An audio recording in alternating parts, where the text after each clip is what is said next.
अब सबके जहन में ये सवाल है कि इलेक्ट्रिसिटी जो इतना बड़ा मुद्दा जम्मू कश्मीर में बन गया है, कब अब ये सॉल्व हो जाएगा, किस तरह से सॉल्व होगा। और उसी के चलते कल एक इंफॉर्मेशन सामने आई थी कि जितने भी प्रिंसिपल और सुपरिटेंडेंट हैं गवर्नमेंट आईटीआईज के, उनको जो फाइनल ईयर के इलेक्ट्रिक इंजीनियरिंग स्टूडेंट्स हैं उनके नाम और कॉन्टेक्ट नंबर्स इमीडिएटली सबमिट करने थे ताकि उनकी डिप्लॉयमेंट की जाए। अब खबर सामने आ रही है कि उनकी डिप्लॉयमेंट जगह जगह हो रही है, अलग अलग पावर ग्रिड स्टेशन में। बडगाम का रुख करते हैं, अशरफ डार हमारे साथ ज्वाइन कर चुके हैं। अशरफ बताइएगा, क्योंकि अभी जिस तरह से आपने बताया, जिक्र किया कि आईटीआई स्टूडेंट्स वहां पर पहुंचे थे, क्या कुछ उस हवाले से जानकारी है? देखिए प्रियंका, जिस तरह से पावर क्राइसिस इस वक्त लगातार, अगर हम बडगाम की बात करें तो कल से 2 दिन से लगातार जो है बिजली बंद है। हालांकि कुछ इलाकों में तो बिजली चल रही है, वहां पर पहले से ही जो है बिजली रेस्टोर की गई थी, मगर उसके बाद जब इन हड़ताल में ज्यादा शिद्दत लाई गई, उसके बाद देखा हमने कि कई इलाके तो अब बिजली से कटा हुआ है। बडगाम में करीबन 5-6 ऐसे फीडर्स है जो इस वक्त कटा हुआ है। तो जब कल जो बातचीत जम्मू में चली, उसके बाद देखा हमने कि अचानक से ऑर्डर्स इशू हो रहे हैं कि आर्मी हो, पुलिस हो, एडमिनिस्ट्रेशन हो, कि किस तरह से हंगामी बुनियाद पर हम जो है इलेक्ट्रिसिटी को रेस्टोर कर सकते हैं। हम इस वक्त फिर उसके बाद भी जो है आईटीआई जो कि प्रिंसिपल सेक्रेटरी है अजगर साहब, उसकी तरफ से भी एक ऑर्डर इशू हुआ है कि जितने भी लड़के जो या प्रिंसिपल हो या भी टीचर्स हो, उनको वो जल्दी से रिपोर्ट करें। तो हमने देखा है, हम इस वक्त रिसीविंग स्टेशन बडगाम में है और यहाँ पर कुछ लड़के आए थे, करीबन 25 से 30 ऐसे स्टूडेंट्स आए थे जो इस वक्त मुख्तलिफ जगहों पे उनको टीमें बना के एक एक पटवारी साथ में लेके उनको जो है इलाकों में भेज दिया गया है जहां पर इस वक्त बिजली नहीं है।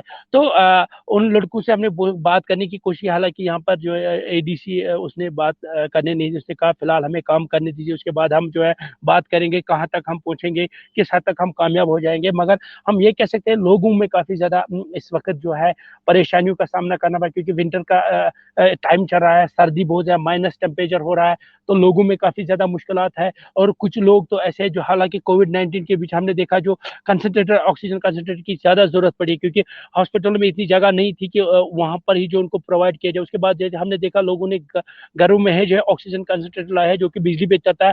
वो जब बिजली न होने की वजह से काफी ज्यादा उसमें भी जो है प्रॉब्लम हो रही है। हमारे यहाँ पर अभी एक आया था, उसने यहाँ पर एडिशनल डिप्टी कमिश्नर से कहा कि जो उसकी दादी है वो उसको ऑक्सीजन कंसंट्रेटर पर रखा गया है। हालांकि पिछले 2 दिन से बिजली न होने की वजह से उस काफी ज्यादा हालात उसके खराब हुए हैं। तो यहाँ पर उसको एश्योर किया गया है कि फिलहाल हम कोशिश कर रहे हैं कि रेस्टोरेशन करें। तो टीमें भेज दी गई है, 1-2 घंटे के बाद शायद ही उस इलाके में जो है बिजली रेस्टोर हो सकती है। तो जो ये स्टूडेंट्स, इनको जो है 5-5 स्टूडेंट्स है, इनको जो है एक पटवारी साथ में दिया गया है। और ये भी कहा गया है जो लोकल उसमें जो काम करते हैं, जो इलेक्ट्रिक का काम जानते हैं, उनका जो अप्रोच इस्तेमाल करके जो है कहीं ना कहीं रेस्टोरेशन की जाए। जी प्रियंका। जी बिल्कुल। और इस वक्त जिस तरह से आपने जिक्र किया कि बहुत सारे स्टूडेंट्स वहां पर बुलाए गए थे, अब अलग अलग स्टेशन में इनकी ड्यूटी लगा दी गई है। और इस वक्त आप कहाँ पर मौजूद हैं? और जिस तरह से आपने जिक्र किया इमरजेंसी के वक्त जो लोगों को परेशानियां हो रही हैं, और एक और शख्स आपके साथ मौजूद है जिसको इमरजेंसी केस है और इलेक्ट्रिसिटी ना होने के कारण उसको परेशानी का सामना करना पड़ रहा है, उसकी दादी बीमार है। जी जी जी, अशरफ। देखिए प्रियंका, मैं इस वक्त रिसीविंग स्टेशन के अंदर हूँ। यही वो है जिसका ये कहना है उसकी दादी को जो है ऑक्सीजन कंसंट्रेटर की ज्यादा जरूरत है, ऑक्सीजन लेवल कम है। तो बिजली न होने की वजह से किस तरह की मुश्किलात इनसे होती, इनसे जानते हैं। ये आपका नाम? मेरा नाम आसिफ मकसूद है। आसिफ मकसूद, ये बताइए, आप अभी आए थे एडिशनल डिप्टी कमिश्नर साहब से आपने रिक्वेस्ट की है, तो कब से आपके इलाके में बिजली नहीं है? एक्चुअली 3 दिन से हमारा मतलब जो पूरा एरिया है वो बंद पड़ा है, कोई इलेक्ट्रिसिटी नहीं, कोई actually the citizens who have facing lot of problems like the patients who is on oxygen support, and they are facing many problems due to the shortage of this electricity. तो किस तरह का insurance आपको यहाँ पर ADC ने दी है? ऐसे तो इन्होंने बोला कि हमने अपने जो जो फील्ड वर्कर्स हैं उनको हमने भेजा अपनी लेवल पे, तो वो जो लाइन है वो ठीक करेंगे। तो होप फॉर द बेस्ट, जो ही वो मतलब हमें वहाँ से पॉजिटिव रिपोर्ट देंगे तो एज सुन एज वो हमें कन्वे करेंगे कि हमारी जो लाइन वो रेस्टोर हो गई है, तो वो विल रेस्टोर द इलेक्ट्रिसिटी। हाँ देखिए प्रियंका, ये थे इसका ये कहना है कि जो इसकी दादी है उसको ऑक्सीजन की काफी ज्यादा कमी है, तो ऑक्सीजन कंसंट्रेटर की जरूरत है। बिजली न होने की वजह किस तरह की मुश्किलात हो रही है आम लोगों में। हालांकि जो पीडीटी मुलाजमों की मांग है, सरकार को चाहिए जो जेन्युइन मांग है उनको कहीं ना कहीं उस पर गौर करे और अचानक से इस तरह का फैसला नहीं। हालांकि इससे पहले भी जो है लेटर्स गई है, तो आम लोगों में काफी ज्यादा इस वक्त परेशानियां हुई है, क्योंकि देखिए ऑनलाइन क्लासेस चलते हैं, फोन नहीं है और मतलब इलेक्ट्रिसिटी की वजह से फोन चार्ज नहीं है, तो काफी ज्यादा मुश्किलात है डिस्ट्रिक्ट बडगाम में भी इस वक्त। अब देखना है कि जो टीमें अलग अलग जगहों पे भेज दी गई है, क्या वो उस हंगामी बुनियाद पे काम कर पाएंगे नहीं कर पाएंगे, ये भी पता चलेगा। फिलहाल हम ये कह सकते हैं कि एडमिनिस्ट्रेशन कोशिश करे कि जिस इलाके में इस वक्त बिजली नहीं है पिछले दिन से, उस इलाकों में बिजली को रेस्टोर किया जाए। जी बिल्कुल, आखिर में बताइएगा, क्योंकि कल जैसे ही ये इन्फॉर्मेशन सामने आई कि जितने भी फाइनल ईयर के स्टूडेंट्स हैं उनको डिप्लॉय किया जाएगा ताकि परेशानी ना हो, एसेंशियल सर्विसेज को रिस्टोर किया जा सके। अब फिर उसके बाद वीडियो सर्कुलेट होने शुरू हो गई पीडीडी एम्प्लॉयज की कि आप स्टूडेंट्स को उन्होंने अपील की कि आप मत जाइए, हम सिर्फ आप ही के लिए लड़ाई लड़ रहे हैं, हमारी फ्यूचर जनरेशन के लिए ही लड़ाई लड़ी जा रही है, उनके रोजगार के लिए। तो अब जो स्टूडेंट्स वहां पर पहुंचे हैं उनका क्या रिएक्शन था इस ऑर्डर के हवाले से?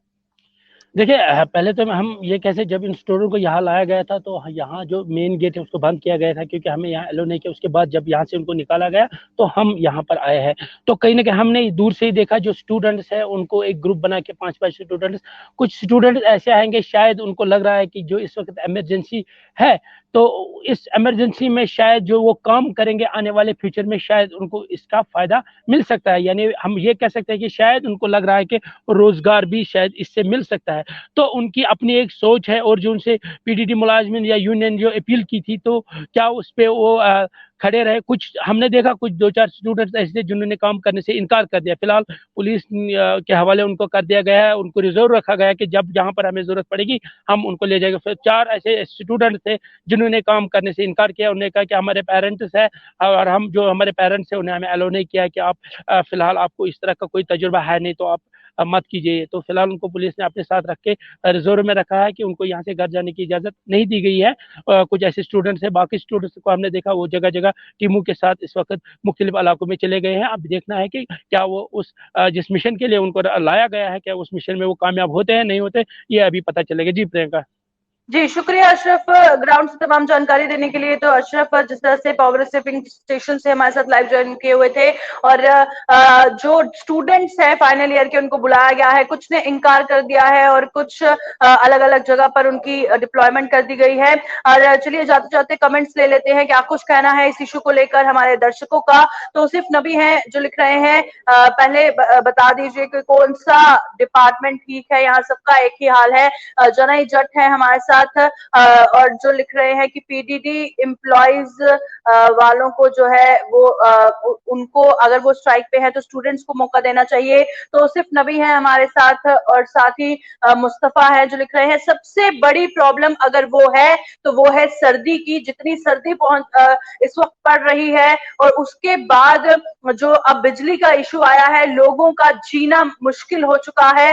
और मागरे जहूर है हमारे साथ, जजीब जैज है हमारे साथ जो लिख रहे हैं कि आई एम 27 ईयर्स ओल्ड, और हमेशा इस 27 सालों में हमेशा मैंने विंटर्स में ये पावर कट्स देखे हैं, और साथ ही कश्मीर हमेशा विंटर्स में इस तरह की परेशानियों का सामना करता है। और हमारे साथ मागरे जरूर ज्वाइन कर चुके हैं, जनई है हमारे साथ जो कहें पावर ऑन करो, जैसे मर्जी सोल्यूशन निकालो, पावर तो ऑन करो, आम जनता का क्या क्या कसूर है। जनई है, जनई जट हमारे साथ ज्वाइन कर चुके हैं, और जैजिब है हमारे साथ जो लिख रहे हैं कि सबसे कम से कम जो गरीब फैमिलीज हैं उनके बारे में तो सोचो। और जाहिर तौर पर इतनी सर्दी पड़ रही है, बिना बिजली के जिंदगी कैसे व्यतीत हो, ऐसा तो मैं कहती हूँ कोई इमेजिन भी नहीं कर सकता। पर जो इस मुश्किलात से गुजर रहे हैं शायद वही जानते हैं कि उन पर क्या बीत रही है।